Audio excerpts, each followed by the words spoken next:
Mesdames et messieurs, bonsoir et merci d'être au rendez-vous de cette session d'information sur Canal 3 Bénin. Coup de théâtre ce matin à la Criette dans le procès Olivier Bokor Oswald Ahomeki. Le collège des avocats de la défense s'est déconstitué. Les avocats évoquent l'irrégularité de la composition de la cour soulevée par la défense, mais non prise en compte par le ministère public qui a ordonné la poursuite des débats après la suspension. Les détails dans un instant. Nous parlerons également, nous ferons un tour au siège de la Haute Autorité de l'Audiovisuel et de la Communication qui fait un toilettage au sein de la presse au Bénin. Certains sites internet non autorisés et médias sociaux TikTok sont suspendus par les conseillers réunis en plénière ce mardi 21 janvier 2025. Des cartes de presse sont également retirées à certains directeurs de publication. Nous parlerons également culture dans ce journal avec la communauté Lokba de Djougou qui a célébré la 5e édition de la fête Tountou. Cette fête de moisson qui intervient après la campagne agricole est généralement dédiée à la Providence. Une fois encore, elle a mobilisé les fils et filles Lokba très déterminés à conserver la culture de leurs ancêtres. Voilà pour le titre. Mesdames et messieurs, allô, bonsoir. Coup de théâtre dans le procès de l'homme d'affaires et ami du chef de l'État Olivier Bokor et l'ex-ministre des Sports Oswald Ahomeki. Le collège des avocats de la défense s'est déconstitué ce matin. La raison évoquée est l'irrégularité de la composition de la cour soulevée par la défense, mais non prise en compte par le ministère public qui a ordonné la poursuite des débats après la suspension. Le procès s'est déroulé sous haute surveillance policière. Voici le récit de Virgile Arodayon. Les voies d'accès à la Criette barricadées ce matin, un impressionnant dispositif policier était en place avant l'arrivée d'Olivier Bokor, d'Oswald Ahomeki et compagnie autour de 7h40. À 7h45, les prévenus firent leur entrée dans la salle d'audience. Après les formalités de vérification de leur identité, le procès tant attendu de l'homme d'affaires et ami du chef de l'État et de l'ex-ministre des Sports s'ouvre à 9h. Appelés à la barre, Olivier Bokor et Oswald Ahomeki plaident non coupables.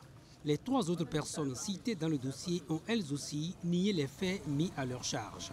À 10h13, la présidente de la Cour suspend l'audience pour délibérer sur les irrégularités préalablement soulevées par la défense, notamment au sujet de la composition de la Cour.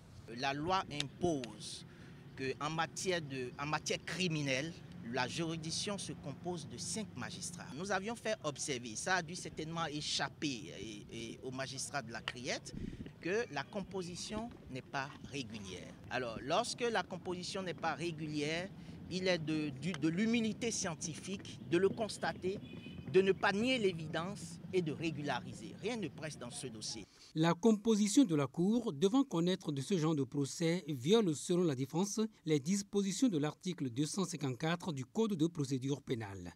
Mais à la reprise de l'audience 15 minutes plus tard, la Cour décide de joindre l'exception au fond et demande la poursuite des débats avec toujours 3 membres au lieu de 5. Après en avoir discuté avec leurs clients qui étaient tous d'accord, le collège des avocats de la défense s'est déconstitué.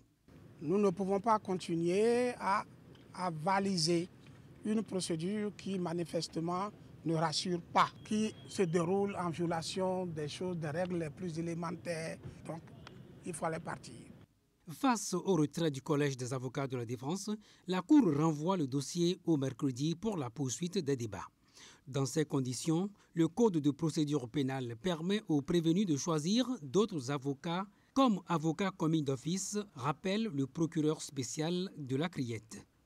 Mais pour Olivier Bokor, l'un des principaux accusés dans cette affaire, il ne serait pas possible de désigner des avocats capables de prendre connaissance du dossier en 24 heures. Rappelons qu'Olivier Bokor, Oswald Ahomeki et les 3 autres accusés sont impliqués dans une affaire de tentative de coup d'État contre le président de la République et en cours jusqu'à 20 ans de détention criminelle. Allons à présent au siège de la Haute Autorité de l'Audiovisuel et de la Communication. Après 6 mois d'observation, l'institution de régulation des médias au Bénin, 7e mandature, a décidé d'exercer l'une de ses principales prérogatives constitutionnelles. Les conseils se sont réunis ce mardi 21 janvier en plénière suite à des plaintes et autosaisine contre certains sites internet et non autorisés et médias sociaux TikTok pour prendre des décisions visant la suspension de 3 sites internet non autorisés diffusant des contenus médiatiques et un média social TikTok. Il s'agit du Reporter Média Monde, Crystal News, Les Pharaons et le média social TikTok dénommé Madame Actu. Voici le contenu de cette décision lue par le deuxième reporter de la HAC, le deuxième rapporteur de la HAC, Basile Chibozo. Considérant que la HAC a constaté au cours de sa veille déontologique que des contenus médiatiques sont abondamment diffusés sur les sites internet non autorisés dénommés Reporter Média Monde, Crystal News, Les Pharaons et le média social TikTok dénommé Madame Actu et ont fait l'objet de nombreuses plaintes. Considérant que les contenus diffusés contiennent des allégations sans fondement, violant ainsi les dispositions des articles 2 et 6 du Code déontologique de la presse béninoise, considérant que ces sites internet diffusent des contenus médiatiques sans autorisation préalable de la HAC, et ce, en violation des dispositions de l'article 252 du Code de l'information et de la communication, considérant que les responsables des sites internet non autorisés dénommés Reporter Média Monde, Crystal News, Les Pharaons et le média social TikTok dénommé Madame Actu ont violé les dispositions de l'article 252 du Code de l'information et de la communication ainsi que celles de la loi sur la radiodiffusion numérique. Considérant la gravité des faits, la plénière, après en avoir délibéré, décide, article 1er, les sites internet non autorisés dénommés Reporter Média Monde, Crystal News, Les Pharaons et le média social TikTok dénommé Madame Actu sont suspendus jusqu'à nouvel ordre. Article 2. Les responsables des sites internet non autorisés dénommés Reporter Média Monde, Crystal News, Les Pharaons et le média social TikTok dénommé Madame Actu sont mis en demeure de régulariser leur situation en se conformant aux tests en vigueur en matière de presse et de communication en République du Bénin. Article 3. La haute autorité de la communication saisit le procureur de la République aux fins qui lui appartiendraient conformément aux dispositions de l'article 58 de la loi numéro 2022-13 du 5 juillet 2022 portant loi organique sur la haute autorité de la communication. Article 4. La HAC se fait le devoir de saisir les structures techniques compétentes à toutes fins utiles. Article 5. En cas de non-respect de la présente décision, les responsables de Reporter Média Monde, Crystal News, Les Pharaons et le média social TikTok, dénommé Madame Actu, s'exposent aux dispositions prévues par les tests en vigueur. Article 6. La présente décision prend effet pour compter de la date de sa signature. Elle sera notifiée au procureur de la République, à l'autorité de régulation des communications électroniques et de la Poste, ACEP, et au Centre national des investigations numériques CNIN, ainsi qu'aux responsables de Reporter Média Monde, Crystal News, Les Pharaons, et le média social TikTok dénommé Madame Actu. Elle sera publiée au journal officiel. L'Audace, le quotidien L'Audace Info est aussi suspendu jusqu'à nouvel ordre et la carte de presse de son directeur de publication est retirée par la haute autorité de l'audiovisuel et de la communication.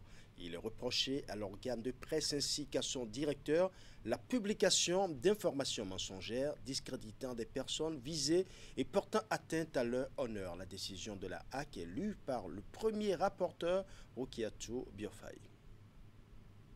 Considérant que la façon régulière, les écrits du quotidien L'Audace Info contiennent des allégations mensongères qui discréditent des personnes visées et portent atteinte à leur honneur et à leur considération. Considérant que le directeur de publication du quotidien L'Audace Info n'a pas daigné comparaître devant la commission de la carte de presse, de l'éthique et de déontologie, CCPED en vue de l'instruction des dossiers malgré les notifications et les relances à lui faites. Que ces comportements frisent la défiance vis-à-vis de la HAC. Considérant que les rapports de suivi déontologique corroborés par les nombreuses plaintes adressées à la HAC ainsi qu'à l'Observatoire de la déontologie et de l'éthique dans les médias depuis des années caractérisent le quotidien L'Audace Info et ses responsables comme des récidivistes. La plénière, après en avoir délibéré, décide. Article 1er. Le quotidien L'Audace Info est suspendu jusqu'à nouvel ordre. Article 2. La carte de presse de M. Romiad Alingo, directeur de publication, et promoteur du quotidien L'Audace Info est retiré. Il ne doit plus se prévaloir de sa qualité de journaliste sous peine de subir la rigueur de la loi. Article 3. En cas de non-respect de la présente décision, le directeur de publication du quotidien L'Audace Info s'expose aux sanctions prévues par les textes en vigueur. Article 4. La présente décision prend effet à compter de sa date de signature. Elle sera notifiée au procureur de la République, à l'autorité de régulation des communications électroniques et de la poste ARCEP, au Centre national d'investigation numérique CNIN, ainsi qu'au directeur de publication du quotidien L'Audace Info. Elle est publiée au journal officiel. Il faut préciser également que dans la même veine, le quotidien Le Patriote est aussi suspendu par une décision de la Haute Autorité de l'Audiovisuel et de la Communication et la carte de presse de son directeur de publication également retirée. Nous y reviendrons dans nos prochaines éditions. Les premiers jours de l'année 2025 ont été marqués par plusieurs incendies. Celui qui a le plus retenu l'attention s'est déroulé au quartier Ayelawadi à Akbakba à Cotonou suite à l'explosion d'un magasin de vente de produits chimiques polluant l'atmosphère. Ces terres imbibées d'éléments chimiques représentent un danger pour l'appareil respiratoire, nous confie Dr Christelle Yédé, elle est médecin otorhinolaryngologiste. Nous allons suivre. Dans l'immédiat, ce qu'on a, c'est une irritation du nez, une irritation des yeux, des écoulements au niveau du nez, une irritation du pharynx, donc de la gorge, de la trachée, ce qui entraîne une toux répétitive, sèche, des larmoiements, des écoulements au niveau du nez, comme je l'ai dit tout à l'heure, un étouffement, voire une détresse respiratoire. D'autres manifestations à type de céphalée, de nausées, de vomissements, de confusion peuvent également subvenir. Et également, ou enfin, on peut avoir une brûlure des cordes vocales due à l'inflammation.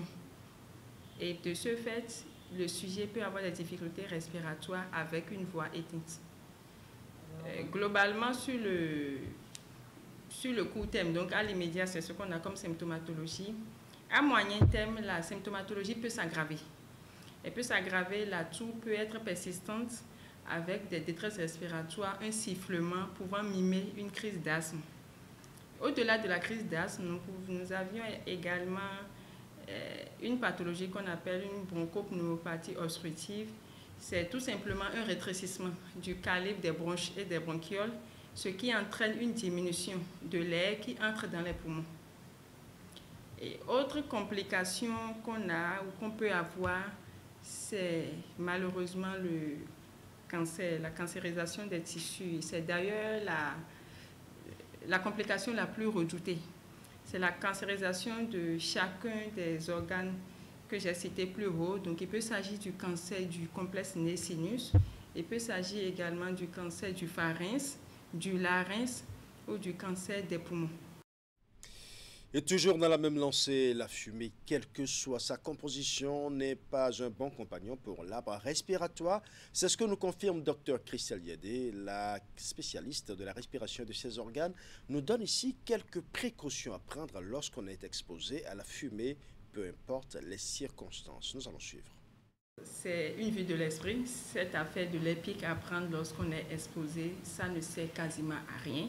Et donc lorsqu'on est témoin par exemple d'un incendie et qu'il y a de grosses fumées très épaisses, la seule chose qu'on peut faire, c'est se rendre dans le centre de santé le plus proche. Il n'y a quasiment rien à faire soi-même à domicile. Se rendre dans le centre de santé le plus proche pour recevoir les soins appropriés en fonction de la durée d'exposition. Et lorsque, de par notre profession par exemple, on est exposé à de la fumée sur le long terme, il faudrait s'arranger pour faire une visite annuelle, ne serait-ce qu'auprès d'un médecin, pour éviter malheureusement les pathologies chroniques qui peuvent survenir. Page santé toujours, nous parlerons cette fois-ci de la viande rouge que l'on retrouve souvent dans nos plats et qui est appréciée pour sa saveur et probablement pour son apport en nutriments à l'organisme. Frites, grillées ou tout simplement bouillies, plusieurs personnes en raffolent. Mais la consommation de la viande rouge est-elle sans danger pour la santé? L'une de nos équipes de reportage s'est intéressée à la question. Voici le constat de Hugues Vimbe. Bon, c'est plus à cause de l'odeur du coup. Je le prends pour le plaisir. Je préfère le mouton. Apprécié pour son goût savoureux et sa texture, la viande rouge occupe une place importante dans les traditions culinaires au Bénin. Qu'il s'agisse du porc, du bœuf ou du mouton, ce type de viande offre un apport nutritionnel non négligeable. C'est une viande où les fibres issues des muscles sont très riches en fer. Au-delà de sa richesse en fer, la viande rouge contient de la protéine et des vitamines essentielles à une alimentation équilibrée et au bon fonctionnement de l'organisme. Cependant, tout excès étant nuisible, la surconsommation de la viande rouge est déconseillée.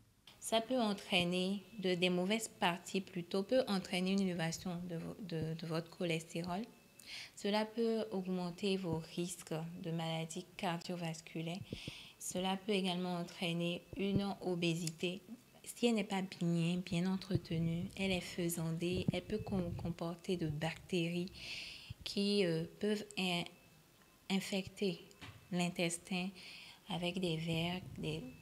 Le porc, par exemple, c'est le ténia qui va consommer à votre place et vous amener à avoir de l'anémie.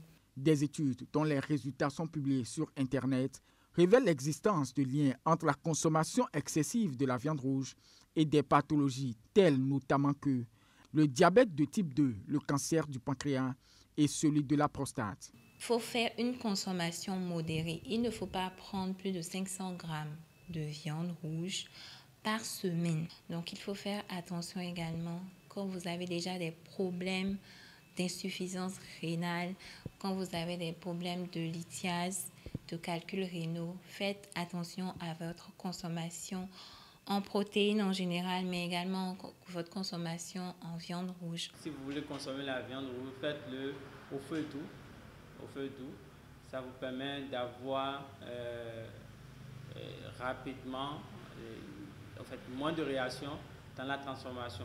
Il est donc crucial de prendre conscience des effets néfastes d'une consommation excessive de la viande rouge sur la santé et d'adopter des habitudes alimentaires saines pour préserver son bien-être. La viande de poulet, selon les experts, peut être une bonne alternative. Parlons culture à présent avec la communauté Lokpa de Djougou qui a célébré samedi dernier la 5e édition de la fête Outou. Cette fête de moisson qui intervient après la campagne agricole est généralement dédiée à la Providence. Une fois encore, elle a mobilisé sur la légendaire place de l'indépendance de Djougou les fils et filles Lokpa, très déterminés à conserver la culture de leurs ancêtres. Reportage.